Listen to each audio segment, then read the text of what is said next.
आज रानीगंज के इतवाड़ी मोड़ पर रानीगंज बचाओ मंच की तरफ से रानीगंज के अस्तित्व की रक्षा का नारा लगाते हुए एक सभा का आयोजन किया गया। इस सभा में रानीगंज बचाओ मंच के joint convener Gautam Ghatak, doctor S K. Basu, doctor Chaitali Basu, Rajendra Prasad Khaitan, Gopal Acharya, Balram Roy, Bidyut Pandey सह विशिष्ट व्यक्तियों ने अपने विचार रखे। इस बारे में जानकारी देते हुए गौतम घटक ने कहा कि दुर्गापुर से बराकर तक बिल्डिंग प्लान पास किया जा रहा है, लेकिन रानीगंज में धसान के बाद कहकर बिल्डिंग प्लान पर रोक लगा दी गई है, जबकि रानीगंज में ऐसी कोई बात नहीं है।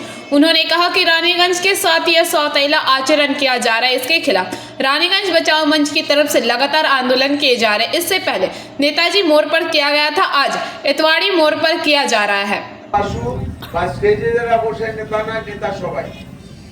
কারণ একটা অরাজনৈতিক সংস্থা চালাতে গেলে খুব কঠিন, একটা আন্দোলনকে দানা বাঁধানো খুব কঠিন। আজকে যাদের রাজনৈতিক সত্তা আছে, তাদের জনগণ আছে, তাদের সবকিছু আছে, তারা যে কোনো জিনিস হঠাৎ করে সংগঠিত করতে পারে, আমাদের পক্ষে সম্ভব না। যদি না সবাই ভাবে আমরা নেতা সবাই একসাথে আমরা এগোই, তবেই এটা সম্ভব। আমার বিনীত নিবেদন, অলরেডি গৌতমদা প্রত্যেকটা জায়গায় বলে গেছে, আপনারা যেখানেই হন, আমরা অলরেডি একটা আমরা রাজ্য সরকারের পরিবেশ দপ্তরে আমরা অভিযোগ ইতিমধ্যে জানিয়েছি, বিভিন্ন সংগঠন পক্ষ থেকে আমার জানানো হবে। মাননীয় বিধায়ক এমপির কাছেও আমাদের স্মারকলিপি গেছে এবং দরকার হলে আমরা সাতক্ষীরার সেখানে ডিজিএমএস এর কাছে আমরা ডেপুটেশন দেব।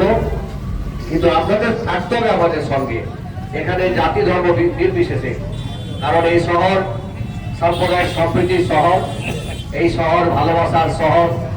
এই শহরে আমরা সবাই একে অপরের পরিবারের সদস্য।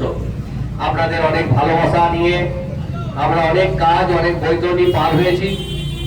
বিভিন্ন মসজিদ, মন্দির, গির্জা, গুরুদ্বারা থেকে শুরু করে প্রত্যেক কমিটির কাছে আমাদের আবেদন, বিভিন্ন ক্লাব সংগঠনের কাছে আমাদের আবেদন, অন্তত রানীগঞ্জ থেকে নিয়ে অন্তত সারাদিনে 5 মিনিটের জন্য বাঁচাও কমিটির একটাই উদ্দেশ্য, জনপদ বা সভ্যতা ধ্বংস করে ওসিপি হতে পারে না।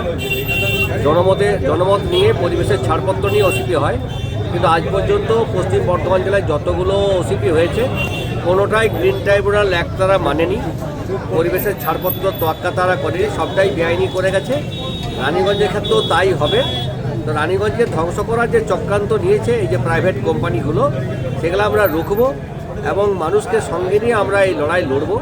এবং সমস্ত রাজনৈতিক দলের সদস্য এবং জনপ্রতিনিধি তারা সবাই আমাদের সঙ্গে আছেন। তারা আশ্বাস দিয়েছেন প্রত্যেক জনপ্রতিনিধি যে আমরা আছি, প্রত্যেক দলের, শাসক দল, বিরোধী দল, প্রত্যেকে। এখানে রাজনীতির ভেদাভেদ কিছু নেই। রানীগঞ্জের মানুষ জাতি ধর্ম দেখছেন, অনেক মুসলিম ভাইরা রয়েছে আমাদের সঙ্গে, শিখ ভাইরা রয়েছে, তারা প্রত্যেকেই বলছে এই লড়াই বাঁচার লড়াই, এই লড়াই রানীগঞ্জের অস্তিত্বের লড়াই, এই লড়াই আমাদের লড়তে হবে, এই লড়াই আমাদের জিততে হবে।